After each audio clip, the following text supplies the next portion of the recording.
মেলৰ কাম আৰম্ভ কৰিছোঁ। মোৰ লগত নিৰংকুশ নাথ আমাৰ ৰাজ্যিক সম্পাদক মণ্ডলীৰ সদস্য উপস্থিত আছে।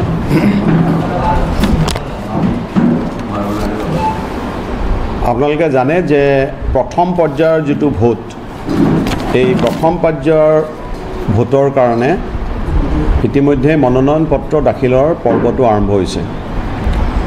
27 তাৰিখে প্ৰথম পৰ্যায়ৰ মনোনয়ন পত্ৰ দাখিলৰ শেষ দিন। ইয়াতে 5খন লোকসভা আসনৰ কাৰণে অসমত ভোটগ্ৰহণ অনুষ্ঠিত হ'ব 19 এপ্ৰিলত। গতিকে আমি সিদ্ধান্ত গ্ৰহণ কৰিছোঁ যে আমি প্ৰতিখন আসন সম্পৰ্কে সুকীয়াকৈ সিদ্ধান্ত গ্ৰহণ কৰিম।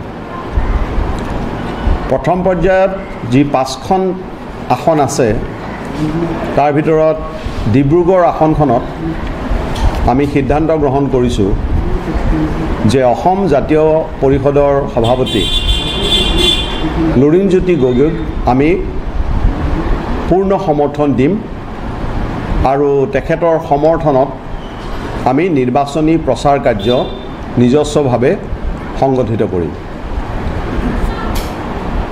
ডিব্ৰুগড় সমষ্টিটো সমগ্ৰ দেশৰ দৃষ্টিত আছে এইকাৰণেই যে আমাৰ দেশৰ এগৰাকী কেবিনেট মন্ত্ৰী সৰ্বানন্দ সোণোৱাল এই সমষ্টিটোৰ পৰা প্ৰাৰ্থী হৈছে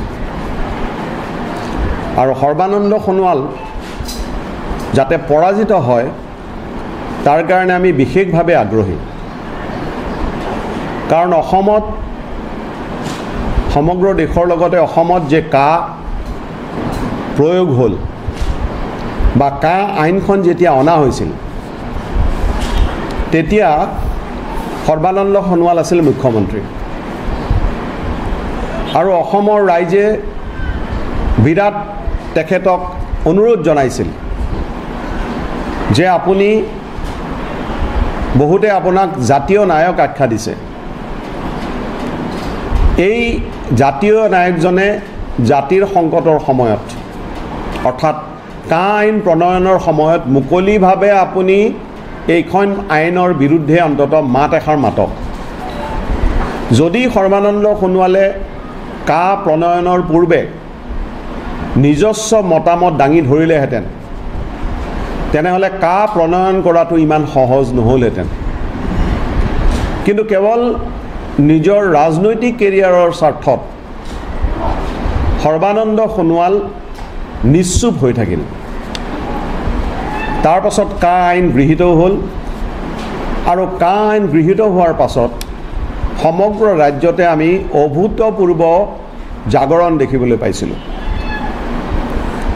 আৰু এই জাগৰণৰ সময়ত সম্ভৱতঃ 12 তাৰিখ না 11 ডিচেম্বৰ নে 12 ডিচেম্বৰ আপোনালোকে জানে যে সমগ্ৰ আমাৰ ৰাজ্যখনত গুৱাহাটীত সান্ধ্য আইন জাৰি কৰা হৈছিল আৰু সেইখিনি সময়তে 5জনকৈ যুৱকক গুলীয়াই হত্যা কৰা হ'ল। সৰ্বানন্দ সোণোৱাল মুখ্যমন্ত্ৰী, সৰ্বানন্দ সোণোৱাল গৃহমন্ত্ৰী। তাতকৈ পৰিতাপৰ কথা যে এই 5জনকৈ যুৱকক হত্যা কৰাৰ পাছত আজিৰ দিনটোলৈকে সৰ্বানন্দ সোণোৱালে এই পুত্ৰহাৰা হোৱা পৰিয়ালবোৰলৈ গৈ মাকক মাত দিয়া নাই। পৰিয়ালটোৰ ওচৰত সমবেদনা জনাবলৈ তেওঁ যোৱা নাই।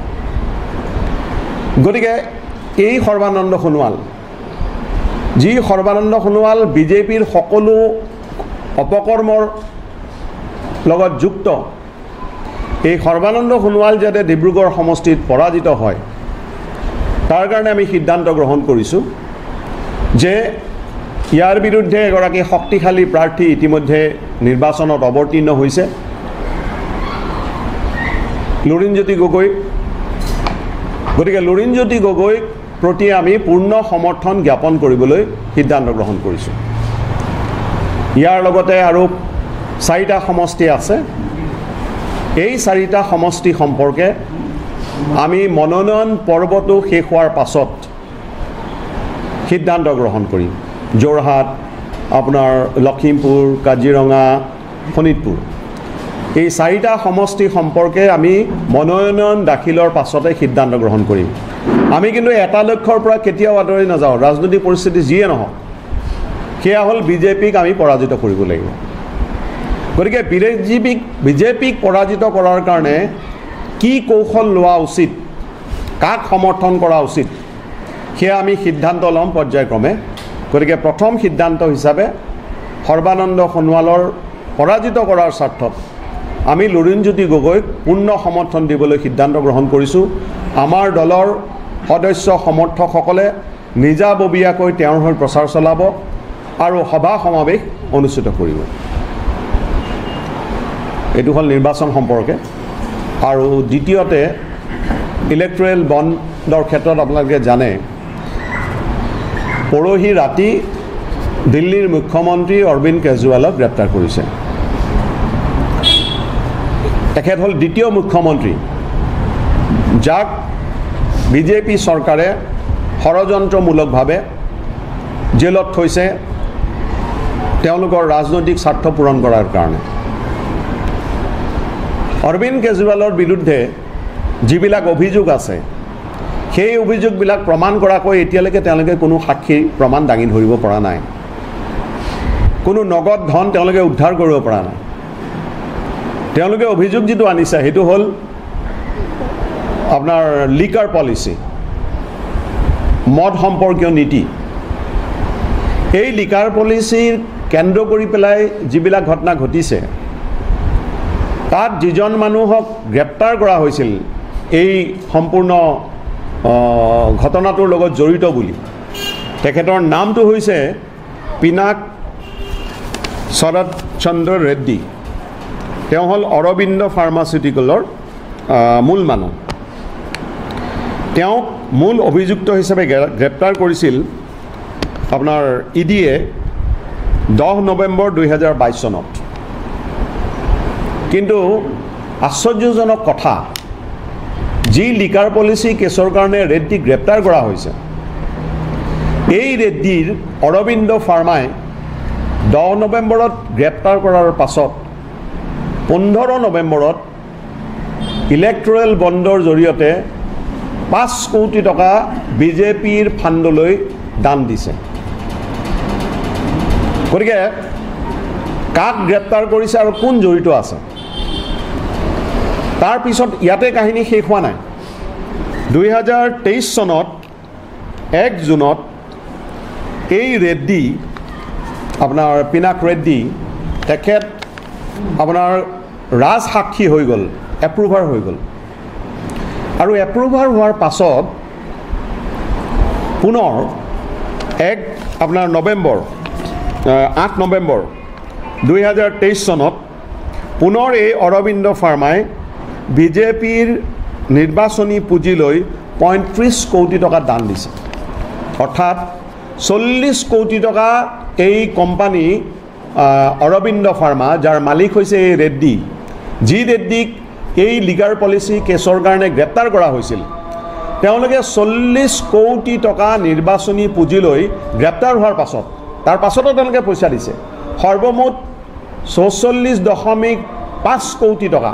44.5 crore এই অৰবিন্দ ফাৰ্মাই বিজেপিৰ ফাণ্ডলৈ দিছে গতিকে ইলেক্ট্ৰেল বণ্ডৰ যি কেলেংকাৰী এই কেলেংকাৰীৰ লগত বাকি কথাবিলাক জড়িত আছে তেওঁলোকে কিন্তু গ্ৰেপ্তাৰ কৰি আছে বেলেগক অভিযোগ কৰি আছে বেলেগৰ ওপৰত কিন্তু তেওঁলোকে যে এইবিলাকৰ পৰা পইচা লৈছে যি লিকাৰ পলিচি কেছৰ কাৰণে জড়িত তেওঁলোকে 40 কোটি টকা বিজেপি কিয় দিছে কোনো উদ্দেশ্য নোহোৱাকৈ মানুহে 40 কোটি নহয় 40 লাখ টকাও নিদিয়ে গতিকে উদ্দেশ্যটো স্পষ্ট একফালে তেওঁলোকক ইডিৰ জৰিয়তে গ্ৰেপ্তাৰ কৰাইছে আৰু আনফালে গ্ৰেপ্তাৰ কৰাই পেলাই তেওঁলোকৰ পৰা পইচা আদায় কৰিছে আৰু পৰৱৰ্তী সময়ত তেওঁ ৰাজসাক্ষী হৈছে যাতে তেওঁক ৰেহাই দিব পৰা যায় তেনেকৈ আপোনালোকে মন কৰিছে নিশ্চয়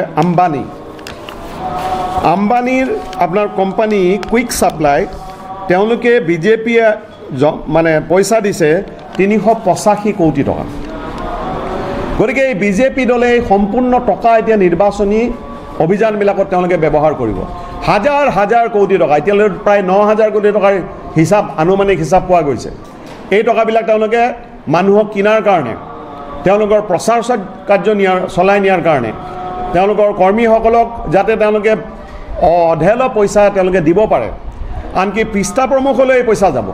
গতিকে ইলেক্টৰেল বণ্ডৰ পইচাৰে বিজেপিয়ে নিৰ্বাচন খেলিবলৈ আগবাঢ়িছে। গতিকে এই ক্ষেত্ৰত নিৰ্বাচন আয়োগে হস্তক্ষেপ কৰা উচিত আৰু যাতে এই পইচা বেআইনী পইচা কলা টকা নিৰ্বাচনত ব্যৱহাৰ নহয় তাৰ কাৰণে নিৰ্বাচন আয়োগে কঠোৰ ব্যৱস্থা গ্ৰহণ কৰিব বুলি আমি দাবী জনাইছোঁ। আমি আৰু দাবী জনাইছোঁ যে নিৰ্বাচন ঘোষণা হোৱাৰ পাছত এজন মুখ্যমন্ত্ৰী এজন বিৰোধী দলৰ নেতাক গ্ৰেপ্তাৰ কৰাটো সম্পূৰ্ণ ৰাজনৈতিক উদ্দেশ্য প্ৰণোদিত। কালি সেইকাৰণে বিৰোধী দলৰ নেতাসকল গৈছিল, ইলেকশ্যন কমিশ্যনক সাক্ষাৎ কৰিছে আৰু আগন্তুক দিনত আমাৰ দাবী হ'ব যে অনতিপলমে অৰবিন্দ কেজৰিৱালক মুকলি কৰি দিব লাগে। গতিকে নিৰ্বাচন সম্পৰ্কীয় আমি এইখিনি কথা কৈছোঁ।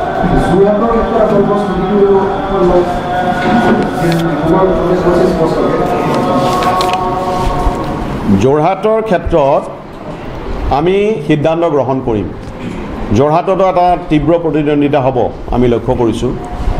গৌৰৱ গগৈ একফালে প্ৰাৰ্থী, আনফালে তপন গগৈ হৈছে মানে কি বুলি কয় ইতিমধ্যে সাংসদ, আৰু গৌৰৱ গগৈ এটা নতুন সমষ্টিলৈ গৈছে। ইতিমধ্যে আকৰ্ষণীয় যুঁজ এখন আৰম্ভ হৈছে।